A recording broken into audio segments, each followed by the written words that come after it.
السلام علیکم و رحمت الله و برکاته. ویدیو خاص به خاطر مادران. الله سبحانه و تعالی نگهبان هر یک کدوم ما و شما باشه. برای عید اومدگی پگاه که عید است، دیروز شاید که بعضی روزدار هستین، الله روزاتون قبول کنه. و فردا که عید است، برای عید تبریکتون میگم. پگاه عیده، پگاه دیگه هم عیده. دو روز کارخانه ما جای زنکا خاص به خاطر الله نوین مجبور ما نکنین. بعضی که اومدن اینجاش کنین مور نمیشیم در کارخانه جای زنکا. من ججا مردکا بگیم بعضی برادرها همینجا هستن، بگیم چی میکنن بعد یه روز عید کار نمیکنه، بعد از این جای مردکا در بچه‌ها میباشن.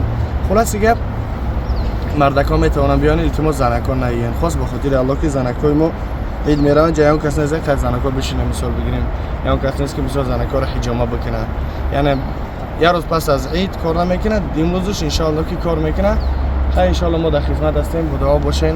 الله سبحانه و تعالی هر یک بیمار شفای کامل و عاجل عطا بفرماید. و گفتنی هستم به خاطر همون مادرانی که میان بسیاریاش میان جین زدن، یعنی ما شخصا برای انسانانی که جین زدن و دستشون مانیکور داره هم نور اهمیت نمیده، یعنی جینش دیوانگی میکنه، حرکت نمیکنه، جینش ببرن. برای چی؟